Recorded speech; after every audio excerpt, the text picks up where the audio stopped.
ternyata aku baru dapat notif kalau ternyata kita juga dapat tugas, guys. Hah? Tugas apa? Ini loh, kita disuruh buat video sosialisasi tentang narkotika dan anti kekerasan. Gimana? Terus gimana konsepnya? Oke, aku ada. Jadi gini.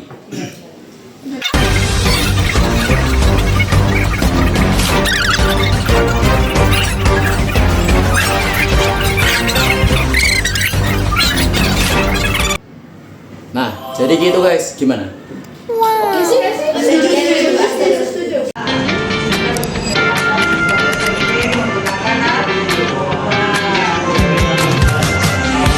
Yang terhormat Kepala Sekolah SMP Negeri 48 Surabaya, yang kami hormati Bapak Ibu Guru Dewan Guru beserta staf dan karyawan SMP Negeri 48 Surabaya, yang kami hormati Ibu Winda Adiwinata SS selaku Wakil Kesiswaan SMP Negeri 48 Surabaya, yang kami hormati Ibu Rahmatika Ramadan MIKO dan Bapak Khairuddin SI selaku materi dari Badan Narkotika Nasional, dan adik-adik SMP Negeri 48 yang kami banggakan. Marilah kita buka acara pada pagi hari ini dengan bacaan basmalah secara bersama-sama. Semoga kegiatan pelatihan kader, pencegahan, pemberantasan penyalahgunaan dan peredaran gelap narkotika pada pagi hari ini dapat berjalan dengan lancar. Bismillahirrahmanirrahim. Hukum negara, kita bicara hukum negara ya. Kalau Islam tentu melarang, dan semua agama pun melarang penyalahgunaan narkoba. Saya mau berkenal sebentar. Narkoba itu terdiri dari 3 unsur. Yang pertama adalah narkotika, diatur dalam Undang-Undang Nomor 35 Tahun 2009 dan Permenkes sesuai dengan penggolongannya. Saya ulang, narkotika diatur dalam Undang-Undang Nomor 35 dan Permenkes sesuai penggolongannya. Kalau dalam Undang-Undang 35 ini mengatur secara keseluruhan, sanksi orang perlu direhab, pencegahan bagaimana, peran masyarakat bagaimana. Tetapi untuk Permenkesnya itu mengatur jenis atau golongan narkotika, ya, narkotika. Ini yang pertama, dari narkoba terdiri dari narkotika. Yang kedua adalah psikotropika, diatur dalam Undang-Undang Nomor 5 Tahun 1997. Ingat anak-anak, selain narkotika dan psikotropika yang diatur dalam undang-undang dan peraturan, ada lagi bahan adiktif. Bahan adiktif salah satu contohnya adalah lem, rokok, miras, masih banyak lagi, namun tidak diatur dalam undang-undang maupun peraturan. Nah, kalau narkotika, psikotropika sudah jelas. Ketika ada penyalahgunaan, sanksi hukumnya sudah menanti. Ya. Selain itu juga akan merusak kesehatan, bahkan pola hidupnya. Namun untuk bahan adiktif anak-anak, siapapun yang menyalahgunakan, sanksi hukumnya memang tidak ada, tetapi merusak kesehatan. Paham di sini anak-anak? Coba saya bilang sih. Di dalam narkoba terdiri dari berapa tadi? Seperti narkotika, psikotropika, sama adiktif. Narkotika diatur dalam perhatikan betul, karena memang ketika orang menggunakan narkotika dia tidak langsung menggunakan narkotika atau psikotropika, tapi berawal dari sini. Makanya kita harus betul-betul hati-hati terhadap ini. Contohnya adalah alkohol, rokok, lem, dan obat-obatan. Terutama yang alkohol, yang laki-laki, jangan pernah kita coba minum minuman keras, karena ini akan mentoleransi pikiran kita, akan merubah mental kita. Kalau kita sudah terbiasa dengan mengkonsumsi zat, memasukkan zat ke dalam tubuh, artinya tidak lama kita akan menyentuh ke psikotropika dan narkotika, karena kita sudah terbiasa mentoleransi perilaku yang memabukkan. Ya kan? Apa bedanya antara alkohol dengan psikotropika dengan narkotika? Apa bedanya? Bedanya cuma yang satu legal, yang satu ilegal, itu aja bedanya. Iya kan? Kalau kita ngomongin dosa, sama-sama dosa, sama-sama memabukkan. Benar nggak? Benar nggak? Cuman bedanya yang satu diperjualbelikan bebas, diizinkan, meskipun pada kenyataannya adalah alkohol itu diatur dalam perda. Jadi anak usia di bawah umur tidak boleh menggunakan.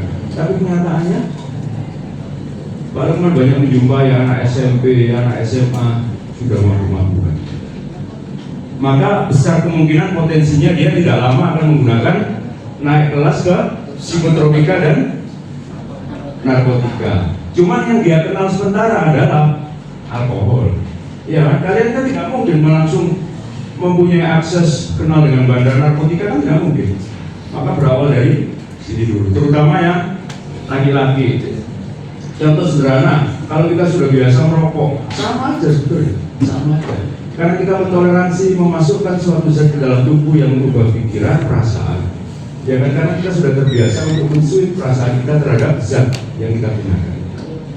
Maka Pak Lukman selalu wanti-wanti betul, terutama yang ini, zat adiktif ini selalu dihindari untuk yang masih muda.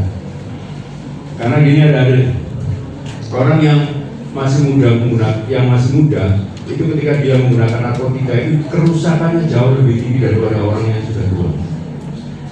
Kerusakan di otak. Logikanya sederhana, karena otak kalian itu masih umum. Saya ingin bertanya, selain faktor kecanduan, apa faktor lain yang menyebabkan masih banyak orang yang menggunakan narkoba? Padahal mereka itu tahu narkoba itu berbahaya bagi mereka. Makanya orang yang kecanduan ini kan dinamakan brain disease. Nah ini salah satu contoh otak ketika direkam di MRI, ada scannernya sendiri, ada alatnya sendiri. Yang paling kiri adalah medicine atau ganja, marijuana. Bisa dibayangkan kerusakannya di dalam otak. Terus yang tengah itu kerusakan heroin, penyalahguna heroin. Yang paling kanan sebelah atas sabu-sabu. Nah, dari ketiganya yang di atas itu bisa dibandingkan dengan yang drug free brain, otak yang bebas dari narkoba yang di bawah itu, ya kan? Ya. Nah, ini yang disebut sebagai brain disease. Karena ada sesuatu yang salah di dalam otaknya, ada sesuatu yang rusak, sinyal-sinyalnya rusak, neurotransmitternya rusak, semuanya rusak. Maka ketika dia sudah kecanduan, dia meminta terus tubuh ini supaya diberikan asupan juga, karena otaknya sudah rusak. Kemarin kan kalau dilihat secara kasat mata kan nggak kelihatan, tapi kan kalau di MRI, nah makanya dibilang sebagai otak yang kronis dan kambuhan. Oke, paham ya dari ya? Ngerti kan? Ngerti kan? Oke, next. Nah ini tadi sudah disampaikan sama Pak Udin soal orang yang tertangkap. Intinya meskipun kita di bawah umur, adik-adik ini kan masuk kategori di bawah umur kan? Iya kan?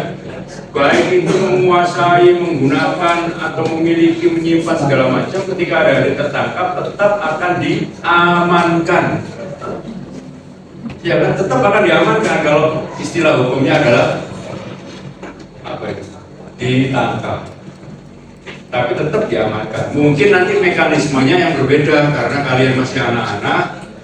Mungkin mekanismenya yang berbeda, ditangani oleh penyidik yang berbeda, penempatannya berbeda segala macam. Jadi tetap akan diproses secara hukum. Kita baru dapat tugas nih. Kamu sedih karena nilai ujiannya jelek atau ada masalah. Sedih itu boleh karena halnya wajar. Yang tidak boleh adalah berlarut-larut, pinter. Itu namanya belum bisa mengelola emosi. Sedih itu boleh, tapi ya beberapa waktu saja, tidak sampai berhari-hari nggak mau makan ya, nggak mau belajar lagi. Malah yang paling ngeri adalah menyerah dan putus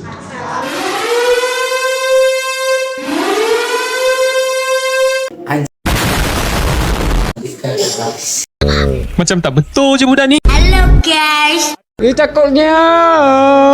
我们今生注定是沧桑。